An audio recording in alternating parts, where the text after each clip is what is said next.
Study IQ IAS, अब तैयारी हुई अफोर्डेबल।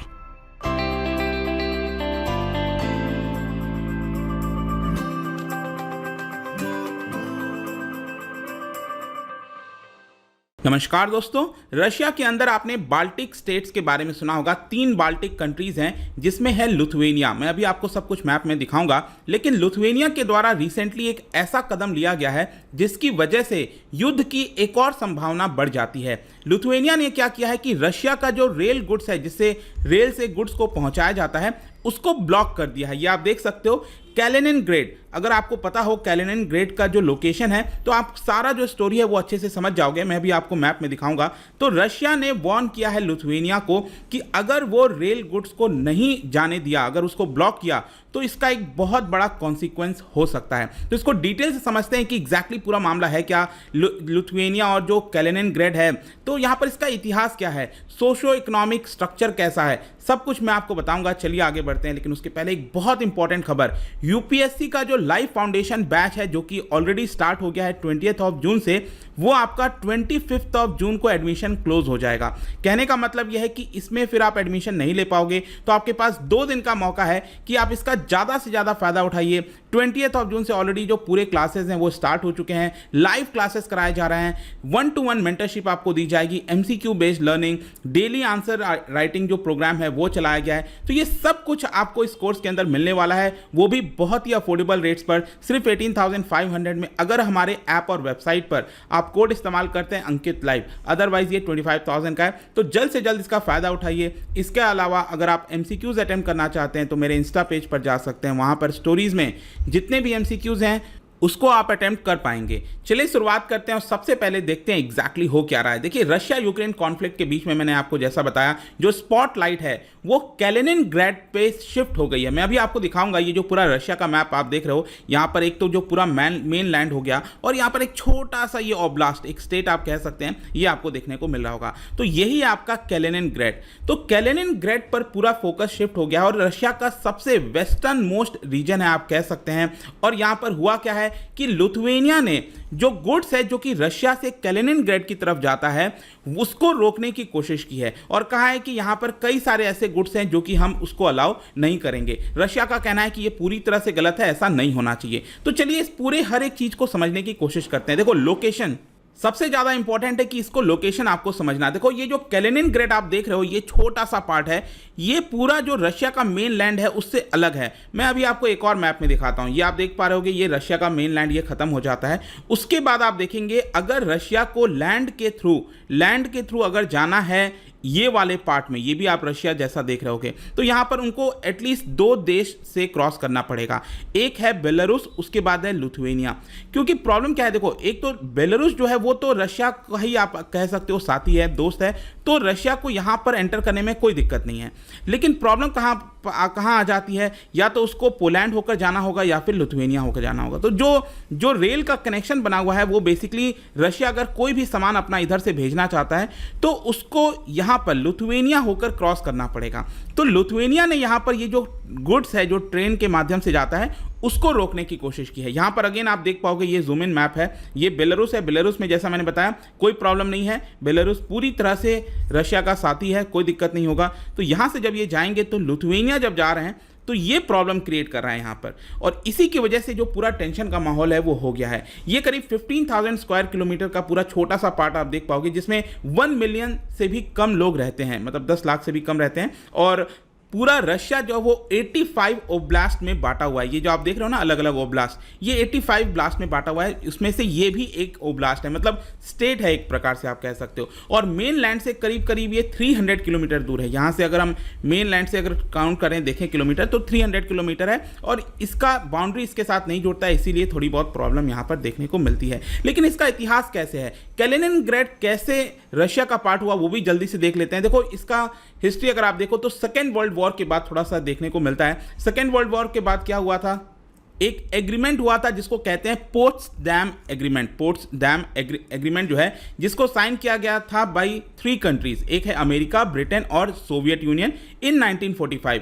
और उस समय जो है कैलिनिनग्रेड, ये जो छोटा सा दिखाया मैंने आपको स्टेट रशिया का, उसको कहा जाता कॉनिग्सबर्ग, ठीक है। और ये बेसिकली रशिया ने उस जगह पर अपना कब्जा एक प्रकार से कर लिया था, और इसी की वजह से क्या हुआ, अल्टीमेटली पोट्सडैम एग्रीमेंट में ये वाला जो पार्ट है कैलिनिनग्राड वो चला गया रशिया को, और सभी कंट्रीज इसको मान लिए कि चलो ये रशिया का पार्ट होगा। और ये लोकेशन भी बहुत इंपॉर्टेंट हो जाती है, काफ़ी स्ट्रैटेजिक लोकेशन, भले ये छोटा सा दिख रहा है लेकिन बाल्टिक सी में यहाँ पर अगर ओपनिंग अगर देखना हो, क्योंकि अगर मान लीजिए रशिया का अगर हम देखें, ये अगर आप ऊपर देखो, रशिया अगर यहाँ से अपना कोई शिप वगैरह भेजता है तो थोड़ा बहुत प्रॉब्लम आ सकता है, लेकिन यहाँ पर क्या है कि उसको खुला रास्ता मिल जाता है। कई बार जो विंटर के समय बर्फ वगैरह जम जाती हैं, लेकिन इधर अगर पानी थोड़ा सा वार्म है तो ये उधर से शिप गुजर सकती हैं, तो लोकेशन भी बहुत ज़्यादा इंपॉर्टेंट हो जाती है। जहां तक कैलिनिनग्राड के राइज की बात है तो मैं आपको बता दूं, सेकेंड वर्ल्ड वॉर के बाद तो ये पूरी तरह से खत्म हो गया था, कुछ भी नहीं बता था, खंडहर टाइप का हो गया था। लेकिन धीरे धीरे आगे चलकर उसको ट्रांसफॉर्म किया गया और इंडस्ट्रियल कमर्शियल सेंटर बन गया एक प्रकार से उस पर्टिकुलर रीजन का, और वहां पर लुम्बर पेपर मेकिंग हो गया, फिशिंग हो गया,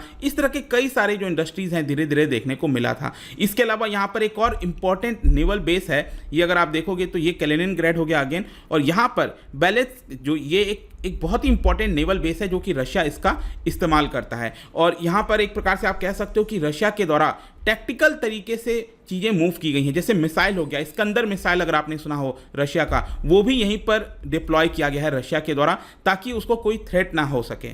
और सिर्फ यही नहीं, रशिया का जो बाल्टिक फ्लीट है, ये जो फ्लीट होता है शिप्स का, वो भी यहीं पर रशिया ने जो है तैयार कर रखा है। कहने का मतलब यह है कि ये एक बहुत ही इंपॉर्टेंट लोकेशन पर है, और एक प्रकार से माना जाता है कि unsinkable aircraft carrier of Russia. और यहाँ पर हुआ क्या है कि इसको डेवलप करने के लिए स्पेशल इकोनॉमिक जोन में कन्वर्ट कर दिया गया। इसमें इंपोर्ट ड्यूटीज एकदम जीरो के बराबर है, टैक्स जो है उसमें छूट दिया गया ताकि वहाँ की इकोनॉमी ग्रो हो सके। 1947 के बाद क्या हुआ कि एक्चुअली वहाँ पर अगर आप देखोगे तो जर्मन पॉपुलेशन बहुत रहती थी, लेकिन 1947 में जितने भी जर्मन पॉपुलेशन है उनको वहाँ से भगा दिया गया, वहाँ से हटा दिया गया, और धीरे धीरे रशिया का जो मेन लैंड है वहाँ से सेटलर्स को बुलाकर धीरे धीरे यहाँ पर बसाया गया, ताकि इसकी जो एथनिसिटी है उसमें चेंजेस लाए जा सके। और आज के डेट में अगर आप देखोगे तो इस पर्टिकुलर जगह पर अभी भी जर्मन के कई सारे जो आर्किटेक्ट हैं, बहुत सारी जो चीज़ें हैं, लैंडमार्क्स हो गया, वो आपको देखने को मिलेगा। इनफैक्ट आपने एथिक्स में एक फिलोसोफर के बारे में आप पढ़ोगे, अगर आपने यूपीएससी की तैयारी की है तो इमैनुअल कांत के बारे में आपने सुना होगा, उसका भी ग्रेव जो है वो आपको कैलिनिनग्राड में देखने को मिलता है। तो ये एक इंपॉर्टेंट प्लेस हो जाता है, लेकिन वहाँ पर अक्सर वेस्टर्न इन्फ्लुएंस भी देखने को मिला है। 1991 तक क्या था कि कैलिनिनग्राड में फॉरेनर्स के लिए वो क्लोज किया हुआ था, फॉरेनर्स वहां पर नहीं आ सकते थे, लेकिन जैसे जैसे धीरे धीरे उसको ओपन किया गया तो वेस्टर्न इन्फ्लुएंस आपको देखने को मिलेगा, क्योंकि वहां पर जितने भी देश हैं, नेटो कंट्रीज हो गए, यूरोपियन यूनियन के मेंबर्स हो गए, वो आपको देखने को मिलता है। और पब्लिक हॉलीडेज में, वीकेंड के समय बताया जाता है कि बॉर्डर एरियाज पर बहुत ज़्यादा भीड़ होती है, लोग वहां से पोलैंड की तरफ जाते हैं। जैसे कि अगर आप देखो ये रशिया कैलिनिनग्राड हो गया, तो यहाँ से जो है पोलैंड की तरफ जाते हैं, और पोलैंड में भी यहाँ पर कई सारे जो इंपॉर्टेंट सिटीज़ हैं वहाँ पर जाते हैं ताकि कुछ चीज़ें परचेज कर सकें। मतलब कहने का मतलब यह है कि वेस्टर्न इन्फ्लुएंस इस कैलिनिनग्राड पर आपको काफी देखने को मिलता है। लेकिन 2014 में आप याद करिएगा, 2014 में मामला हुआ था क्राइमिया वाला, तो क्राइमिया की वजह से यहां पर कई सारा सैंक्शंस लगाया गया था रशिया के ऊपर, और इसी को देखते हुए रशिया ने भी क्या किया कि कैलिनिनग्राड में यहां पर जो इंपोर्ट आता था, बहुत सारे जो गुड्स आते थे वेस्टर्न कंट्रीज से इसके अंदर, उसको बैन कर दिया था। और इसकी वजह से क्या होने लगा कि फिर जो लोग हैं वो अलग अलग जगह जाने लगे यहां पर बॉर्डर और क्रॉस करके, ताकि वो सामान खरीद सकें जो पहले वो अब नहीं खरीद पा रहे थे। लेकिन असली क्वेश्चन यहां पर यह है कि लिथुआनिया ने अब इसको बैन क्यों कर दिया। देखो, लिथुआनिया का यह कहना है कि रशिया के ऊपर अभी कई सारे सैंक्शंस लगाए गए हैं क्योंकि यूक्रेन के अंदर इन्वेजन हुआ है। अब सैंक्शंस जो लगाए गए हैं उसके अंदर बहुत सारे ऐसे आइटम्स हैं, बहुत सारे ऐसे प्रोडक्ट्स हैं जो कि रशिया को वो नहीं दे सकते। तो यहां पर रशिया क्या कह रहा है कि जो भी हम गुड्स भेज रहे हैं वो हमें जाने दिया जाए, रेल के माध्यम से, यहां पर रेल कनेक्टिविटी है वो जाने दिया जाए। लेकिन लिथुआनिया का यह कहना है कि अगर वो आइटम जो कि सैंक्शंस लगा हुआ है वो अगर आप भेजोगे तो हम उसको अलाउ नहीं करेंगे। जैसे कि एडवांस टेक्नोलॉजी हो गया, मेटल हो गया, कंस्ट्रक्शन मटेरियल हो गया, वो रशिया मेन लैंड से कैलिनिनग्राड भेजना चाहता है, लेकिन लिथुआनिया उसको अलाउ नहीं कर रहा है। हाँ, लिथुआनिया का कहना है कि जो चीज़ें सैंक्शंस नहीं है, जैसे कि पैसेंजर अगर जाना चाहते हैं यहाँ पर जा सकते हैं, फ्यूल हो गया अगर वो जाना चाहता है तो जा सकते, तो इस तरह की चीजें जा सकती हैं। सैंक्शंस आइटम यहां पर क्रॉस नहीं कर सकता, और इसी की वजह से पूरा टेंशन क्रिएट हो गया है। जो कैलिनिनग्राड के गवर्नर हैं, ये जो पार्ट है रशिया का, उनका ये कहना है कि इसकी वजह से around half the goods imported by the region that would be affected, काफ़ी ज़्यादा इंपैक्ट आएगा। इनफैक्ट फरवरी के महीने में यहाँ पर लिथुएनिया ने एक और चीज़ किया था कि जो एयर स्पेस है उसको क्लोज कर दिया था। रशिया अगर अपनी फ्लाइट अगर भेजना चाहता है तो वो लिथुएनिया होकर नहीं भेज सकता है, उसको वो पूरा बाल्टिक सी, यहाँ से अगर आप देखो ध्यान से तो बाल्टिक सी क्रॉस करते हुए इधर आना पड़ेगा, तो ये पूरा एक लंबा रूट लेना पड़ेगा। ऐसा लिथुएनिया ने फरवरी में कर दिया था। लेकिन इसको देखते हुए फाइनली रशिया ने ये कहा है कि ये जो भी स्टेप लिया है लिथुएनिया ने उसको हम पूरी तरह से जो है एक्शन लेंगे उसके ऊपर, और ये काफ़ी सीरियस कॉन्सिक्वेंस इसका हो सकता है, और इसीलिए एक युद्ध जैसा माहौल, डर का माहौल वहाँ पर देखने को मिल रहा है। इसका एक और कारण मैं आपको बताता हूँ। वहाँ पर जो 3 बाल्टिक स्टेट्स, अगर आप देखो यहाँ पर ध्यान से, ये अगर आप देखोगे लिथुएनिया, लैटविया और एस्टोनिया, तो यहाँ पर एक और रशिया फ्रंट खोल सकता है। देखो बेलारूस तो पूरी तरह से रशिया के अंडर आ गया, तो यहाँ पर लिथुएनिया, लैटविया और एस्टोनिया को अगर बाकी के देश जाना है, यूरोप के देश जाना है, तो उसके पास ये छोटा सा पतला सा यहाँ पर रास्ता है। तो यहाँ पर डर ये है लिथुएनिया को, इन 3 देशों को, कि यहाँ पर रशिया जो है इस लैंड को अपना पार्ट मान सकता है। और आपको पता है ये जो गैप है ना, ये जो पार्ट है, इसको एक नाम दिया गया है, इसको कहा जाता है सुवाल्की गैप। तो यहाँ पर ध्यान रखिएगा, ये अगेन मैं आपको अच्छे से दिखाता हूँ, ये कैलिनिनग्रैड हो गया, इधर रशिया, बेलारूस, और यहाँ पर लिथुएनिया और इन देशों को डर है कि इसको ये जो स्वाल्की गैप है यहाँ पर रशिया अपना क्लेम कर सकता है, और रशिया ने अगर ये वाला गैप कैप्चर कर लिया तो यहाँ पर लिथुएनिया और ये जो 3 देश हैं ऊपर, वो फिर बाकी के देशों के साथ कनेक्ट नहीं कर पाएंगे। तो इसमें अब काफ़ी ज़्यादा देखना होगा कि एग्जैक्टली होता क्या है, क्या यहाँ पर ये वाला जो पर्टिकुलर रीजन है, क्या यहाँ पर फर्दर टेंशंस बढ़ता है, क्या रशिया एक और जो वॉर का फ्रंट है वहाँ पर खोल देगा।